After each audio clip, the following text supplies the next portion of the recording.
paix sur terre aux hommes qui l'aiment, aux hommes qui l'aiment. Lecture du livre de la sagesse.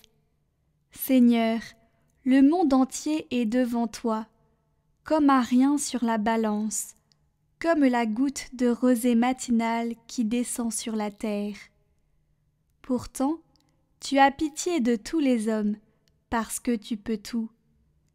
Tu fermes les yeux sur leurs péchés, pour qu'ils se convertissent. Tu aimes en effet tout ce qui existe, tu n'as de répulsion envers aucune de tes œuvres. Si tu avais haï quoi que ce soit, tu ne l'aurais pas créé. Comment aurait-il subsisté si tu ne l'avais pas voulu? Comment serait-il resté vivant si tu ne l'avais pas appelé? En fait, tu épargnes tous les êtres, parce qu'ils sont à toi. Maître qui aime les vivants, toi dont le souffle impérissable les anime tous. Ceux qui tombent, tu les reprends peu à peu, tu les avertis, tu leur rappelles en quoi ils pêchent, pour qu'ils se détournent du mal et croient en toi, Seigneur.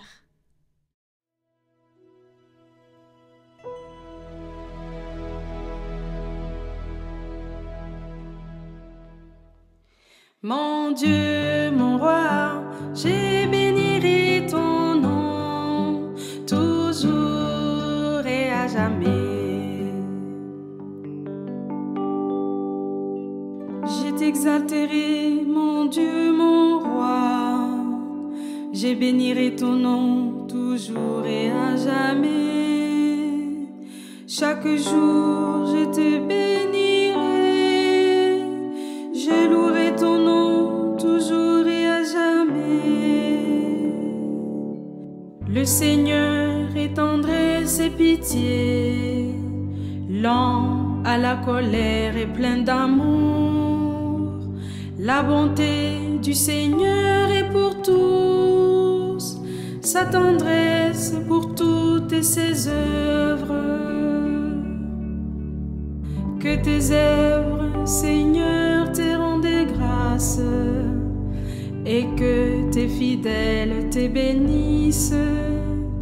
Ils diront la gloire de ton règne, ils parleront de tes exploits. Le Seigneur est vrai en tout ce qu'il dit, fidèle en tout ce qu'il fait. Le Seigneur soutient tous ceux qui tombent, il redresse tous les accablés. Mon Dieu, mon roi, je bénirai ton nom, toujours et à jamais.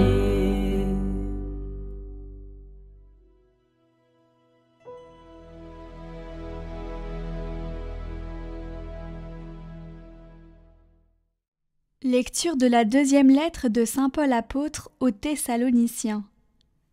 Frères, nous prions pour vous à tout moment, afin que notre Dieu vous trouve digne de l'appel qu'il vous a adressé.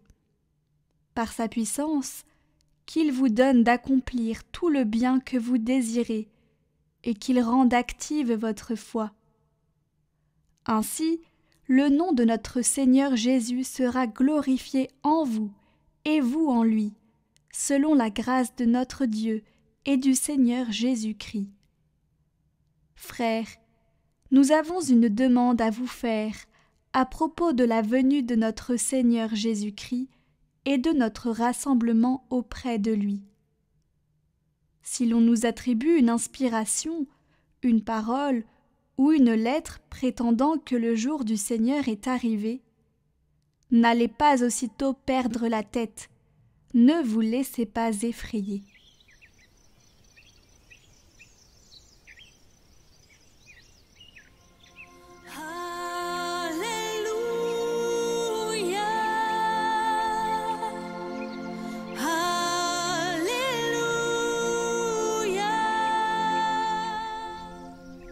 Évangile de Jésus-Christ selon saint Luc. En ce temps-là, entré dans la ville de Jéricho, Jésus la traversait. Or, il y avait un homme du nom de Zachée. Il était le chef des collecteurs d'impôts et c'était quelqu'un de riche. Il cherchait à voir qui était Jésus, mais il ne pouvait pas à cause de la foule, car il était de petite taille. Il courut donc en avant et grimpa sur un sycomore, pour voir Jésus qui allait passer par là. Arrivé à cet endroit, Jésus leva les yeux et lui dit « Zachée, descends vite. Aujourd'hui, il faut que j'aille demeurer dans ta maison. » Vite, il descendit et reçut Jésus avec joie. Voyant cela, tous récriminaient. Il est allé loger chez un homme qui est un pécheur. Zachée, debout, s'adressa au Seigneur. « Voici, Seigneur, je fais don aux pauvres de la moitié de mes biens, et si j'ai fait du tort à quelqu'un, je vais lui rendre 4 fois plus. » Alors Jésus dit à son sujet, « Aujourd'hui, le salut est arrivé pour cette maison, car lui aussi est un fils d'Abraham. En effet, le Fils de l'homme est venu chercher et sauver ce qui était perdu. »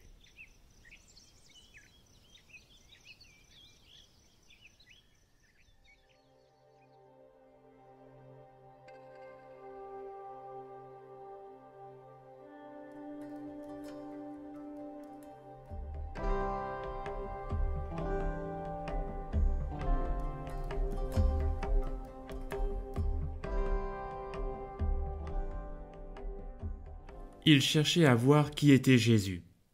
Chers amis, tout le sens de notre vie tient à la rencontre que nous faisons du Christ. Alors cela ne disqualifie pas le reste, mais c'est là l'essentiel, le plus important. Là est la vocation de tout homme.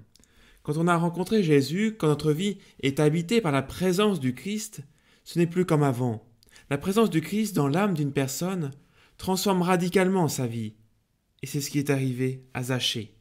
Cette conversion, celle de Zachée, va se dérouler en 4 temps.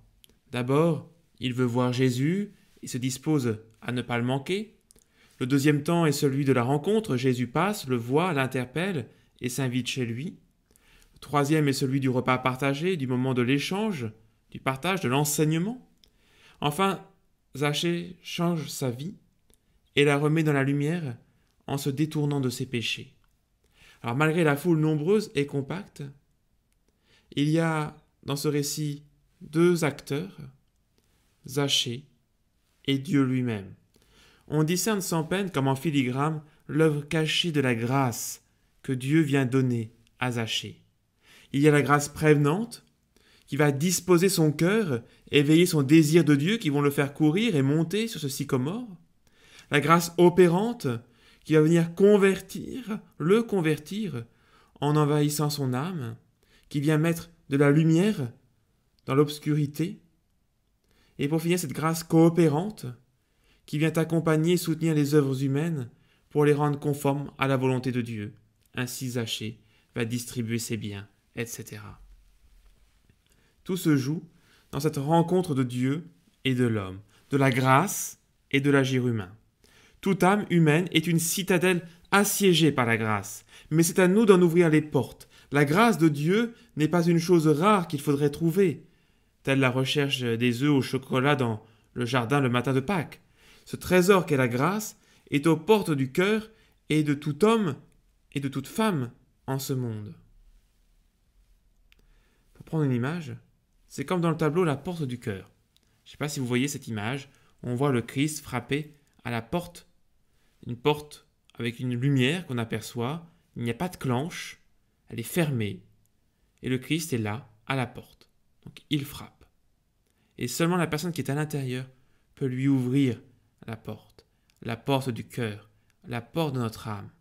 Si nous ne ouvrons pas la porte, Jésus ne peut pas rentrer.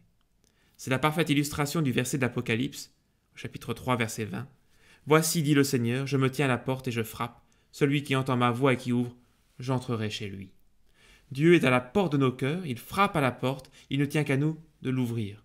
Alors la grâce de Dieu pourra agir. Alors revenons à Zachée et méditons sur cette première étape.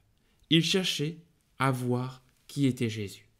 Zachée a voulu voir Jésus qui passait dans sa ville de Jéricho. Zachée, dans sa vie, si mêlé de ténèbres, et mystérieusement attiré par la lumière. Comme d'autres, Hérode aussi souhaitait voir Jésus, et à la veille de sa passion, des Grecs voudront le voir également. Sachez, comme toute l'humanité, est fait pour voir Dieu, et il ne peut être heureux loin de Dieu. Si je vous cite le catéchisme, au numéro 27, l'aspect le plus sublime de la dignité humaine se trouve dans cette vocation de l'homme à communier avec Dieu. L'aspect le plus sublime de la dignité humaine.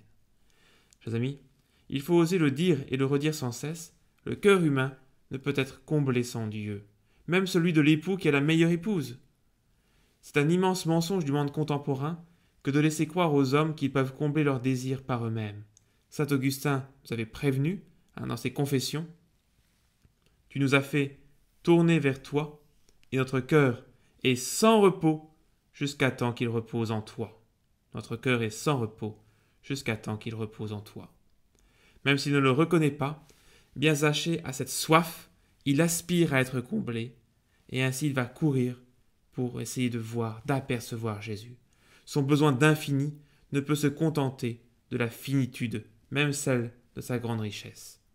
Et cet attrait vers la plénitude rejoint l'attraction de Jésus sur tout homme. Quand j'aurai été élevé de terre, j'attirerai tout à moi. L'homme a soif de Dieu, alors il y a le sycomore, et face à la masse des foules qui l'empêchent de le voir Jésus, Zachée grimpe dans ce sycomore. Nous aussi, nous avons besoin de sycomore pour nous extraire des obstacles, pour apercevoir Jésus, pour venir à la rencontre de Jésus. Un sycomore de la prière et du silence, sycomore de la parole de Dieu où le Christ continue de passer, sycomore de la liturgie qui dispose les cœurs à nous élever vers Dieu, sycomore de l'étude de la théologie qui nous rapproche sans cesse des mystères, sycomore de la fréquentation des saints, car il est bon pour un nain d'être jugé sur les épaules d'un géant. Alors infailliblement, la rencontre se produit, Jésus s'arrête et nous parle. Aujourd'hui, il faut que j'aille demeurer chez toi. Tous ces sycomores sont pour nous des occasions de laisser le Christ entrer en nos vies, de nous laisser renouveler par la grâce. Aujourd'hui, il faut que j'aille demeurer chez toi.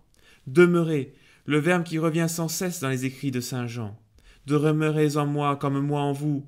Si quelqu'un m'aime, nous viendrons à lui, nous ferons chez lui notre demeure. Qui demeure en moi comme moi en lui porte beaucoup de fruits. Voilà l'enjeu, que le Christ vienne demeurer en nous, et que nous, désormais, nous demeurions en lui. Il le faut, dit Jésus. C'est cela qu'il veut pour nous, et c'est cela que nous désirons plus ou moins consciemment. Eh bien, voilà ce qui va se produire, ici et maintenant. Vous avez quitté vos occupations, vous êtes venus à la messe, c'est votre sycomore de ce matin. Et Jésus dit à chacun personnellement, « Il faut que j'aille demeurer chez toi. » Et c'est ce qu'il fait en se donnant en nourriture, et ainsi à nouveau, aujourd'hui, le salut est venu pour cette maison de notre cœur, de notre âme.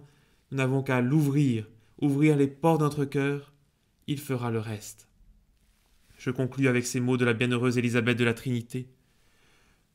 Nous portons notre ciel en nous, puisque celui qui rassasie les glorifié dans la lumière de la vision se donne à nous dans la foi et le mystère.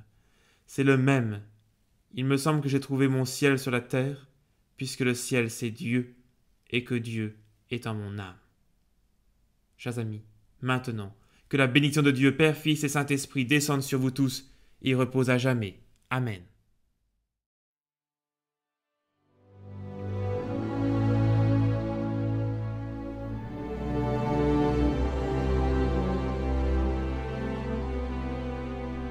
Bienvenue à tous pour cette neuvaine pour les âmes du purgatoire et pour les proches défunts. Au nom du Père, du Fils et du Saint-Esprit. Amen. Jour 7. Que regrettez-vous, saintes âmes du purgatoire, de la terre que vous avez quittée? Je regrette le peu de charité que j'ai eu sur la terre pour les âmes du purgatoire. J'aurais pu leur être si utile durant ma vie. Prière, aumône, bonnes œuvres, communion, dévotion au Sacré-Cœur. Que de moyens n'avais-je pas pour consoler ces pauvres âmes, retenues prisonnières dans ce séjour de souffrance. Ah, si je pouvais retourner sur la terre, que de saintes messes n'entendrais-je pas? Combien n'en ferais-je pas célébrer pour toutes ces âmes oubliées? Quelle prière n'adresserais-je pas au ciel à leurs intentions? Vous le pouvez encore.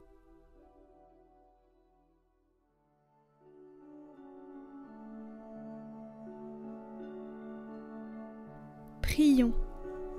Ô Seigneur, Dieu Tout-Puissant, nous vous supplions, par le sang très précieux de Jésus, répandu durant sa passion, de délivrer les âmes du purgatoire, et surtout celles qui doivent le plus tôt entrer dans votre gloire, afin qu'elles commencent dès maintenant à vous bénir pendant toute l'éternité et intercéder inlassablement pour nous. Amen. Doux cœur de Marie, soyez notre salut.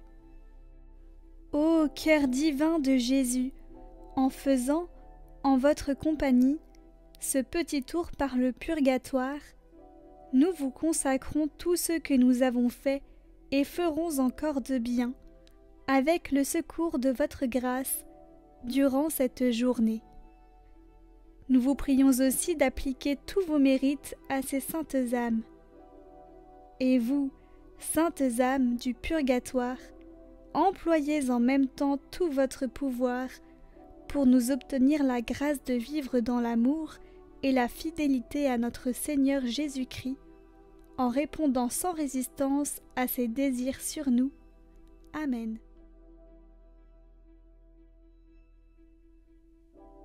Dieu des esprits et de toute chair, qui a foulé aux pieds la mort, qui a réduit le diable à néant et qui a donné ta vie au monde.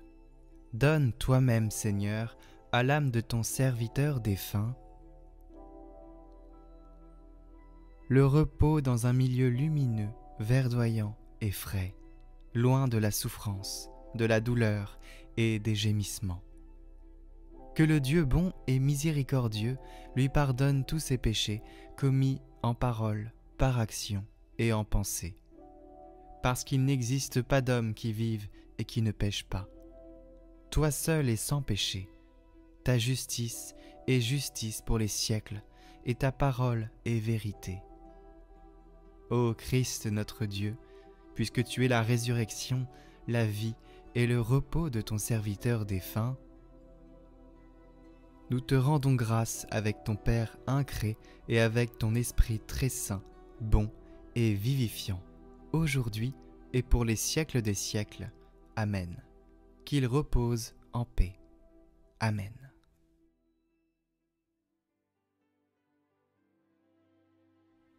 Notre Père qui es aux cieux, que votre nom soit sanctifié, que votre règne vienne, que votre volonté soit faite sur la terre comme au ciel. Donnez-nous aujourd'hui notre pain de ce jour. Pardonnez-nous nos offenses, comme nous pardonnons aussi à ceux qui nous ont offensés. Et ne nous laissez pas entrer en tentation, mais délivrez-nous du mal. Amen.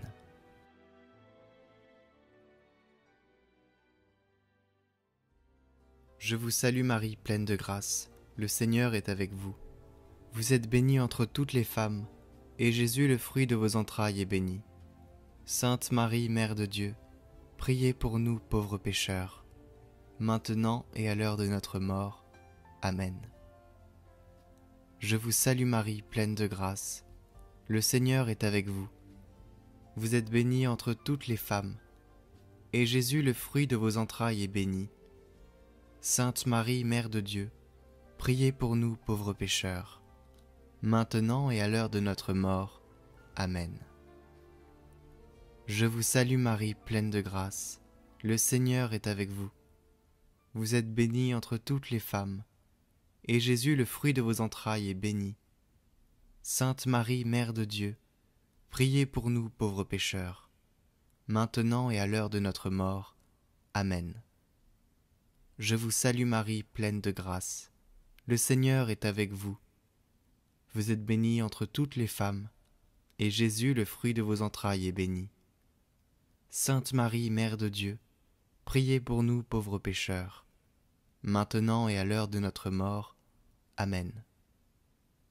Je vous salue Marie, pleine de grâce. Le Seigneur est avec vous.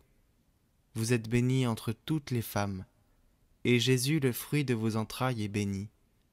Sainte Marie, Mère de Dieu, priez pour nous pauvres pécheurs, maintenant et à l'heure de notre mort. Amen.